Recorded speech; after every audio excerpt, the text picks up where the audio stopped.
All right, it's 4 o'clock, and we've got Coach Clawson here. Appreciate everybody joining this week. And with that, we'll turn it over to Coach for an opening statement, and then we'll open it up for questions. Coach, you're muted. Got it. I'll get it by 2022. Good to see everybody. Thanks again for joining us virtually.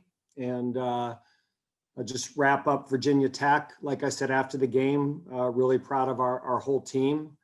I just thought we competed extremely hard for 60 minutes. I never, ever felt a let up on the sidelines at any point during the game.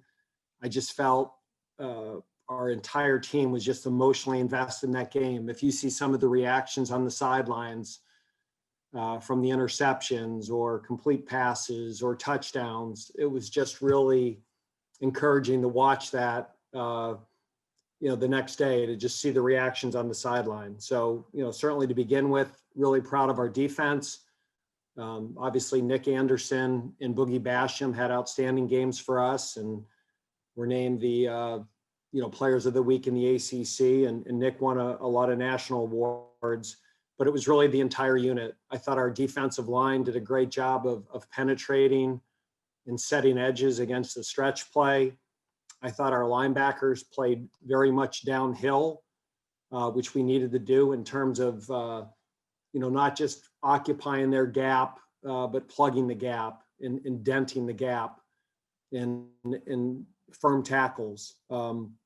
We loaded the box and we got away with it because we played really well in the secondary. Our safeties, Travion Red had a good game. AJ Williams had a really good game. And we're a 3 safety system. And again, obviously Nick Anderson had the 3 picks, but AJ and Trey Red had outstanding games as well.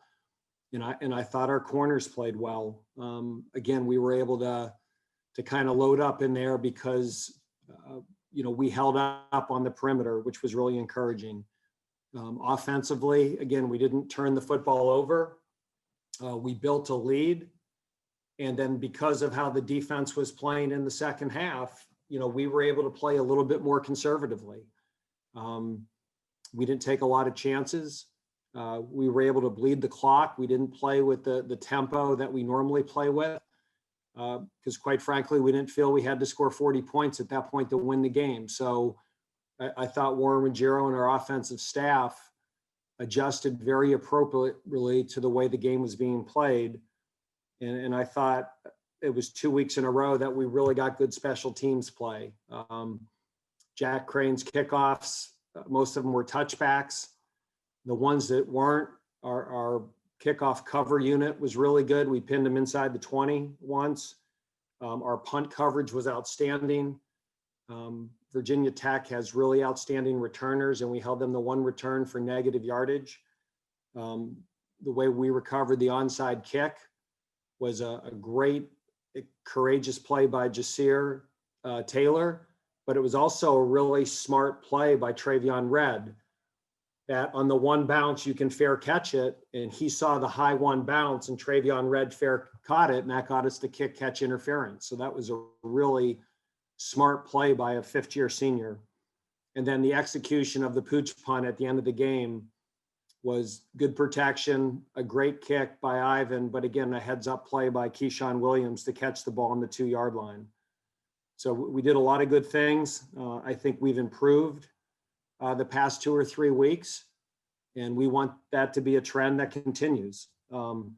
Looking ahead to Syracuse, this is a very important game for us. I've known Dino for a number of years, ever since he took over at Bowling Green, and I certainly have a lot of respect for Dino.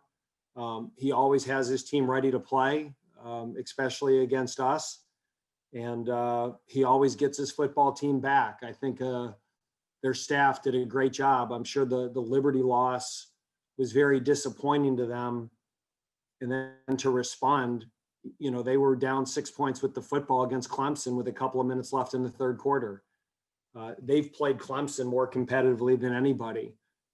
And a lot of their losses were 1-score games late in the game that kind of got away from them. So, the Carrier Dome is always a tough place to play. And I think Syracuse is an improving football team. Their freshman running back Tucker is a really good player. He averages over 5 yards a carry. Their receiving skills outstanding. Harris, Johnson, Quealy, that combination of receivers, I would put in the top 2 or 3 of the whole ACC. We've always struggled to cover these guys. And Harris is a guy that just really hurt us a year ago. They have a really good tight end as well. With Hackett, and Benson is a good pass catcher. Their offensive line, I think, is improving. And defensively, they've got 2 defensive ends that can rush the passer, a really good nose guard. And they're very multiple. They throw a lot of looks at you. It's a lot to prepare for in a week. And I'm going to sound like a broken record, but these guys, again, are always some of the best coached special teams in the ACC. Coach Lustig, their special teams coordinator, I think is outstanding. Their guys play hard. Their specialists are excellent. They got a good return game. And again, we got to focus on Wake Forest to make sure we get better, but Syracuse is always a tough test for us. Dave, you talk about preparation. How is it to kind of sell out against the run against Virginia Tech and then have to kind of reverse engineer that thing to go against more of a passing offense in the following week?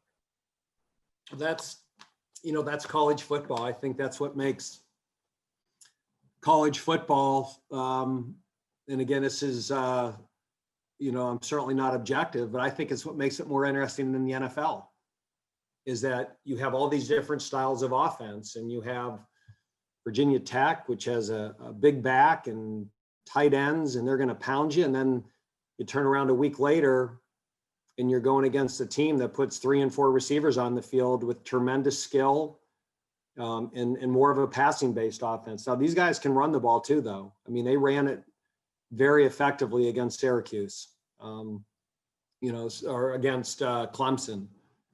So it's not like they're one dimensional. Just their ability to make big plays in the passing game. These guys really throw the deep ball well. They've got really good skill, and it's college football. It's a different challenge, completely different challenge. Dave, what about the fact of going on an airplane and getting out of your bubble? Are you at all, you mentioned a little bit Saturday night, everybody's been doing a great job. What is your trepidation with, going up there and doing that kind of thing? You're really playing a legitimate road game now.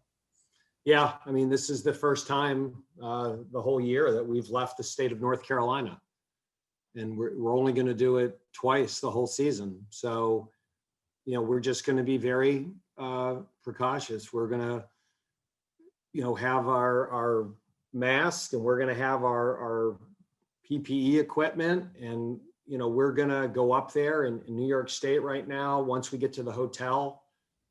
I've just been informed I can't even go out and go for a walk. We have to quarantine inside the hotel. So I, usually like to get up in the morning and go for my morning run before a game. And I just got told a half an hour ago I can't do that. So I got to figure something out, because I don't want to get up and not be able to do anything before the game. Do you shorten the trip? Do you shorten the trip at all, or is it the same amount of time that you're up there? No, you just don't want to mess with the airplane. Right. Anytime it seems like I've tried to shorten the trip, the plane's late and you end up getting up there at 10 o'clock at night. I did that once against BC a couple of years ago, and we didn't get up to Boston until 10 o'clock.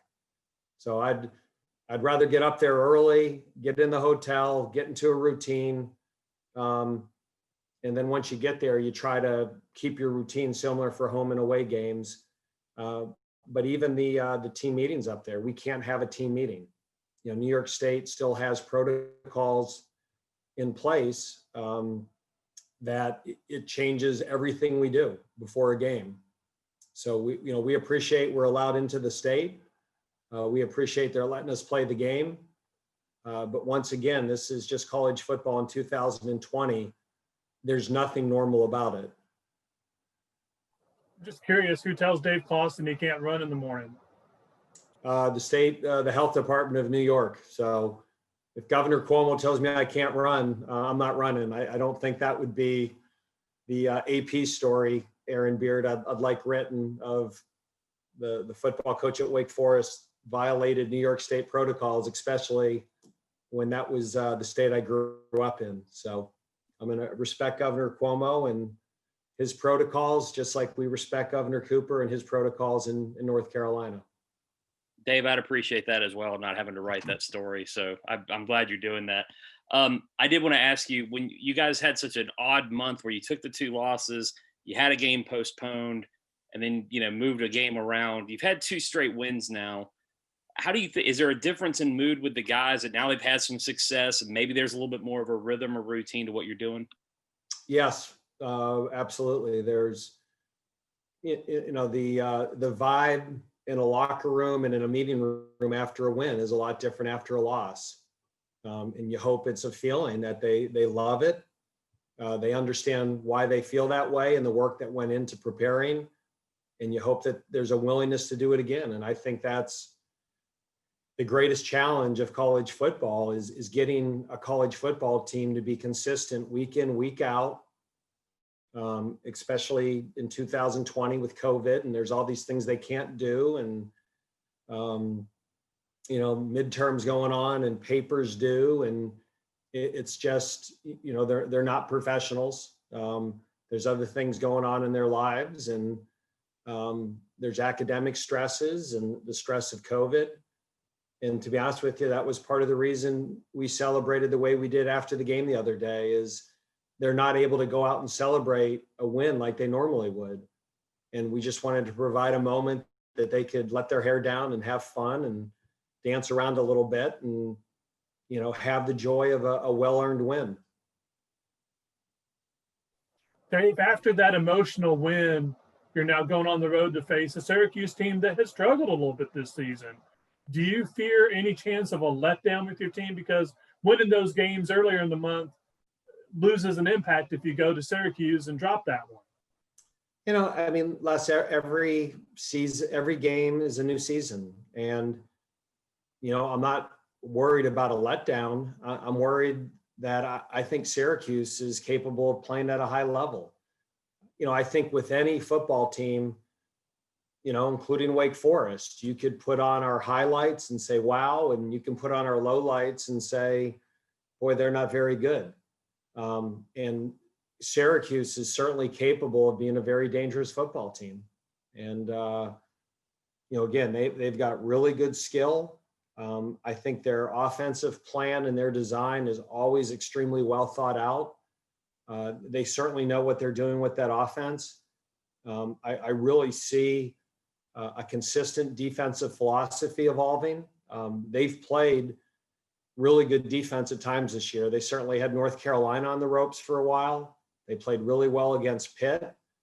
And again, they were right in that Clemson game. And, part of it was turnovers. Their offense, gave up some points and they blocked a punt. So again, I think Syracuse has good players. And again, we've gone against Dino now.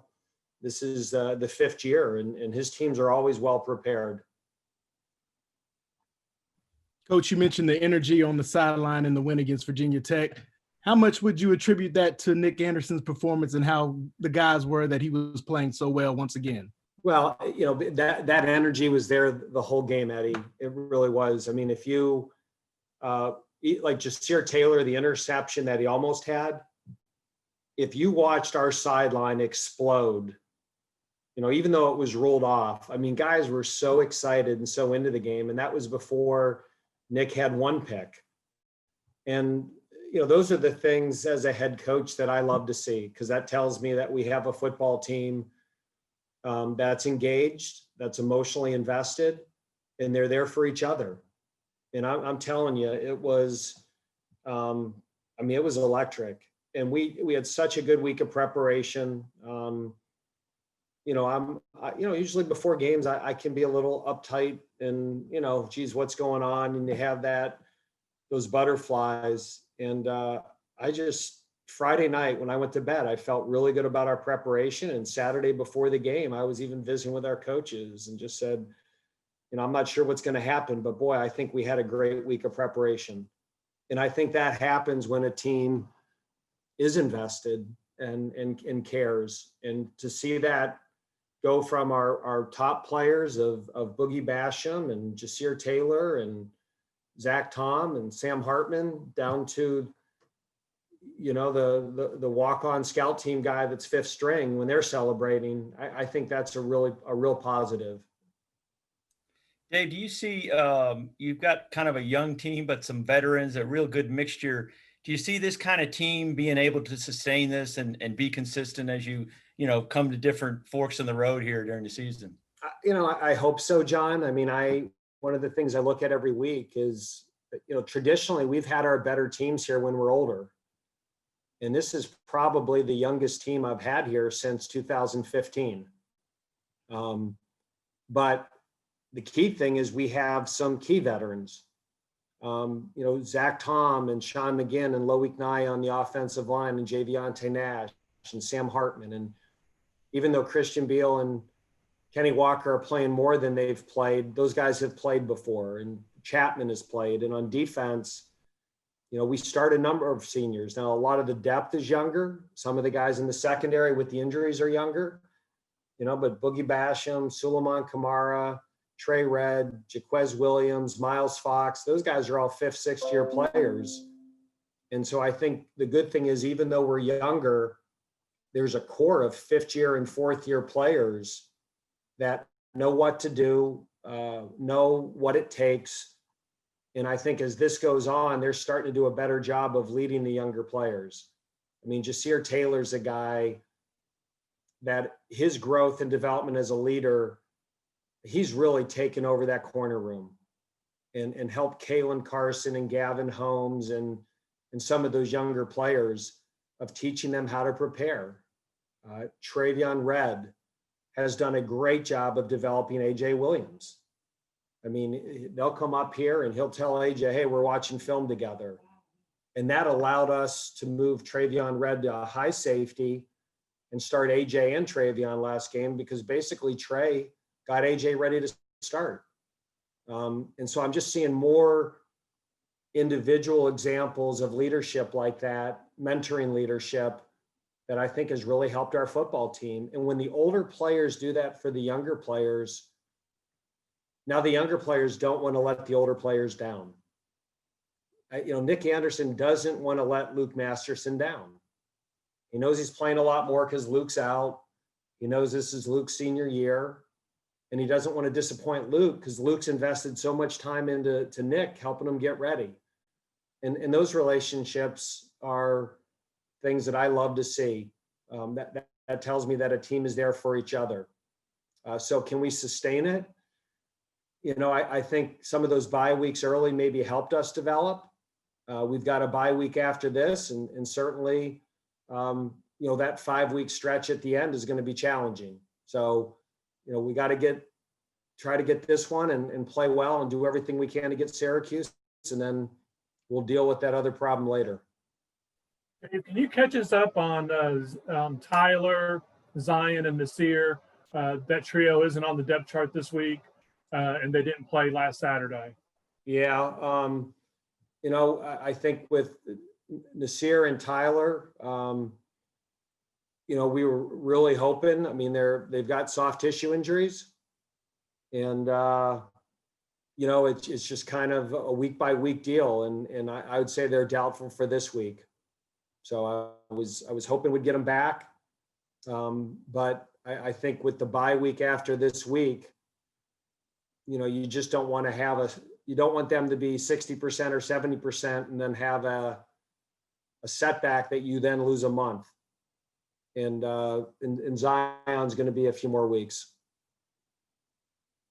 Hey, Dave, what kind of reaction have you heard from your players given the significant uptick of positive cases on campus since last weekend? Well, we update them with that every week. And we just keep reinforcing that, they've got to do everything they can to try to stay in a bubble.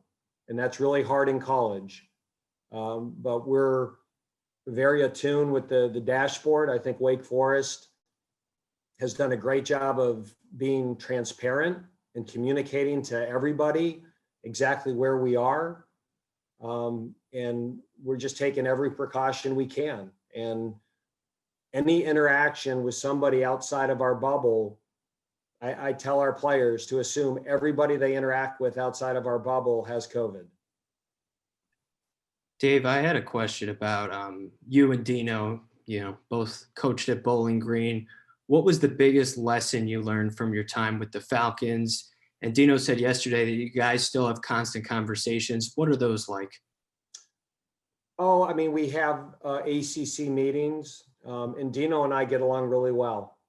And so a lot of times when there's issues in the ACC, I'll call Dino or he'll call me, and we'll kind of have offline discussions about stuff. And, I think this offseason, both Syracuse and Wake Forest were two of the last schools to come back. And so just, we kind of helped each other with how we were dealing with managing COVID protocols on our football team.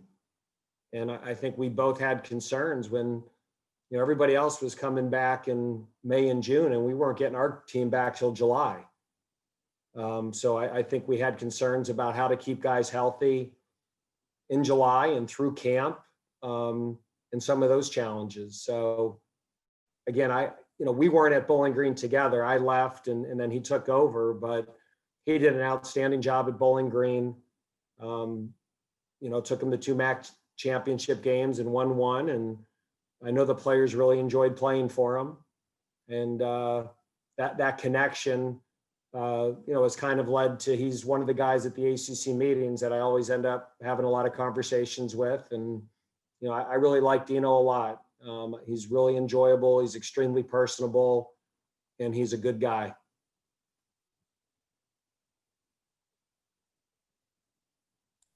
You said your linebackers got downhill more last week. How would you grade their performance overall? And do you believe that Chase Monroe is playing himself into a bigger role?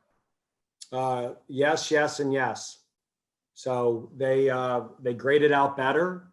I thought they were a lot more physical against the run. And Chase Monroe is, like I said, we need to be an ascending football team. And the way that you become an ascending football team is you have ascending football players. And Chase Monroe continues to get better. He's extremely smart. He fits the run game well. I think he's getting more comfortable in coverage. And he was outstanding on special teams. He's become one of our best special teams players. He starts on 3 units, and he's the guy that made the play on that fake punt. And if he doesn't make that play, it's probably a much bigger gain. I mean, there were 2 plays in that game. Chase, the play that he makes on the fake punt, and there's one time that Virginia Tech motioned a receiver, faked the sweep, and ran a quarterback counter to the boundary. And we were misaligned, and Jasir Taylor came under a block and made a play that if he doesn't make, that's a 50-yard play. And so you go back and you say, well, geez, that's a 4-yard play. And the fake punt got him a first down. If Chase Monroe doesn't make that play and Jasir Taylor doesn't make that play, it's a touchdown, and that's a much different game at the end. So it's, you win a 1-score game or lose a 1-score game. People talk about Nick's picks and, certainly the pooch punt and the great run by Kenny Walker. But there were some defensive plays there that were very subtle, that if we don't make those plays, it's a different football game. And I'm sure Virginia Tech is looking at that saying, holy cow, if we just sustain that block for a fraction of a second more, it's a tie football game and we're going to overtime. Dave, according to Will's notes, you guys lead the nation in turnover margin. How key is that as you guys continue to, try to win games? We're just trying to win turnover margin every week. I don't want to talk about that one. We won't talk about Sam's not interception streak. No, he didn't throw one last week. That's what we'll talk about. Our goal is to win the turnover margin on a weekly basis.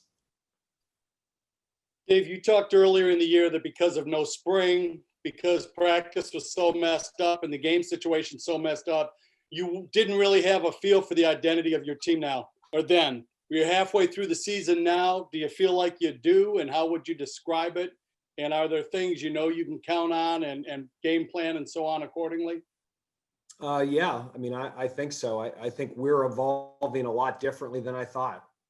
You know, when you don't have spring and you don't have those non-conference games, I said this the other day, I forget when, maybe Will remembers, but you know, every year your team's identity is different, and you have spring and camp, and then really in those non-conference games, I like to play those 4 games early, because then you kind of figure out what you are before you start the conference schedule. And we weren't able to do that this year. And we're different than I thought. Certain guys have stepped up. You know, we're relatively stronger in certain areas than I thought we'd be. And I think as coaches, we're adjusting the emphasis of our schemes because of that. And, you know, so yeah, I think we're starting to form an identity. I think our corner play has been really good. You know, that certainly was a concern going into the season, losing a Sang and Amari.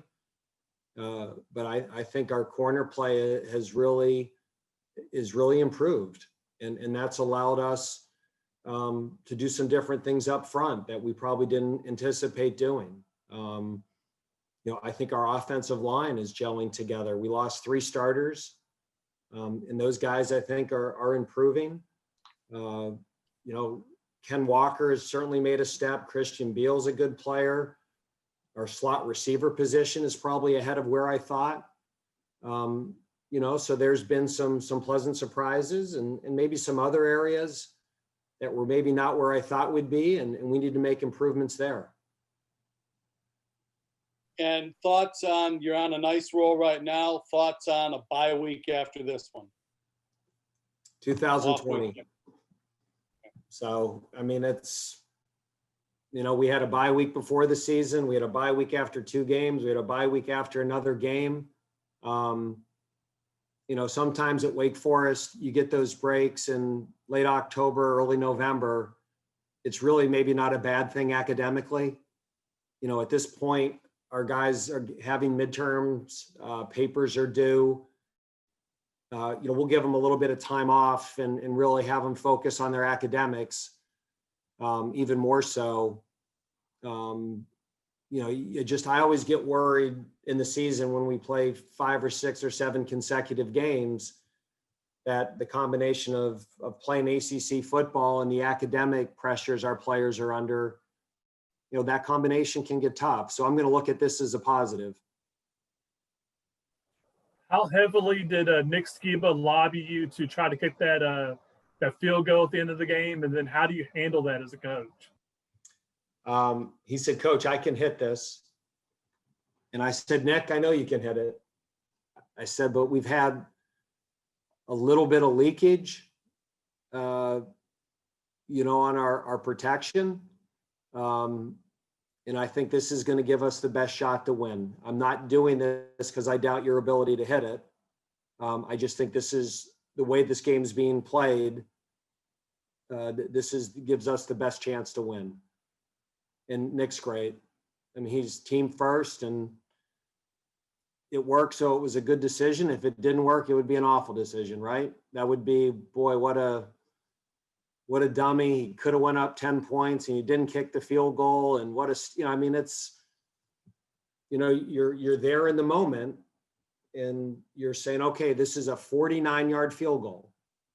And we've got less than a minute left. And what gives you the best chance to win? You know, if you hit it, great, you win the game. If you don't hit it, they've got great field position. And if they block it, who knows what's going to happen? And I think if we had 5 more yards, if that thing was maybe, you know, a 44-yarder or 43-yarder, I probably would have kicked it. Just sometimes on those longer kicks, the trajectory of the ball is lower. And if you watch some of the field goals and extra points we kicked, they had gotten some penetration and arms up. And when we watch PAT field goal, I usually watch the field side, and I just had concerns about that thing being blocked. And, I kind of had the memory of, the Clemson Virginia game, and Clemson tried a real long field goal right before the half. That was, when you kick them long, you're going to kick them low. And I debated it, and I made the decision to try the pooch punt, and fortunately that worked out. So there was really 3 decisions on the table, and if I made any of them we won, it was the right one. If I made any of them we lost, it was the wrong one. Not that any of you guys would have been critical of it. Strangely enough, if you move the ball up about 5 yards, doesn't that make pinning them back on the punt that much more difficult too?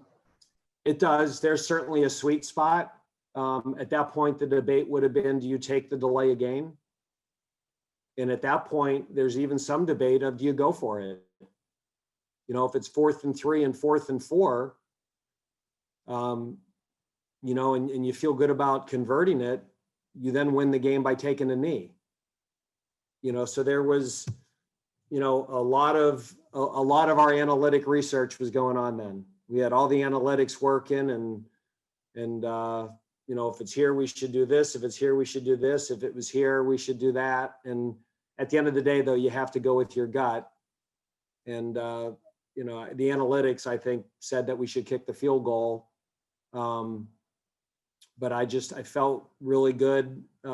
If we could pin them and make them try to go 90 some yards in 50 seconds, they're a team that makes a lot more big plays in the run game than the pass game. And against a different opponent, you may do something different. So you're not a slave to that chart? No. Sometimes I use it to kind of reinforce my instinct. If it doesn't agree with my instinct, it gets me thinking. But I'm thinking about those things on 1st and 2nd down, not 4th down. You don't want to waste a timeout, or, the second you're in 1st down, you got to start thinking about those things.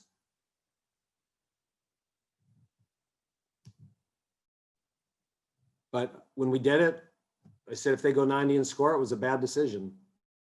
And you just got to, again, go with your, you do your research, but you also got to go with your gut, and you got to be prepared to handle the criticism if it doesn't work.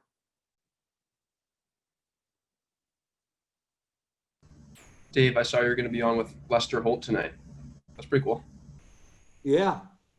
So that was a neat story. And probably what's the most refreshing part of this whole thing is just how team-oriented Nick is. He really doesn't want any attention for himself. I kind of said, Nick, it's not too often that we get to go on NBC News. You might want to do this one. Do you think Nick realizes how big of a deal what he's doing is, just how strange it is? I think Nick, from the second he was here, viewed himself as an ACC football player. I think he thought he belonged here. The story isn't walk on with 3 interceptions.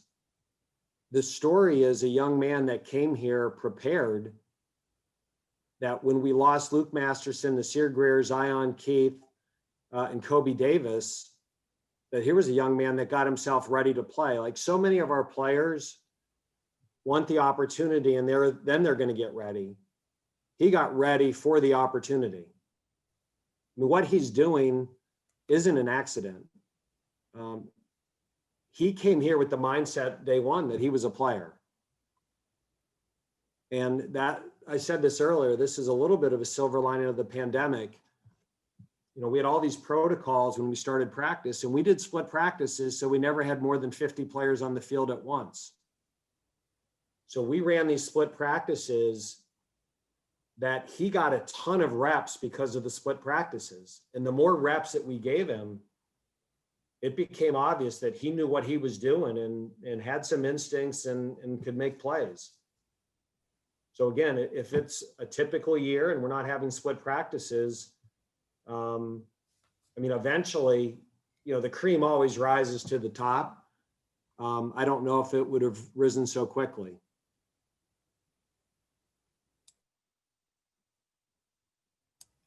Maybe you can find a treadmill Saturday morning. I think they're trying to find, like, when we're on the road, we're not even allowed to go in and use the gym. I mean, so I'm going to be pacing in my hotel room or up and down the hallway. Guess you're glad it's a noon kickoff.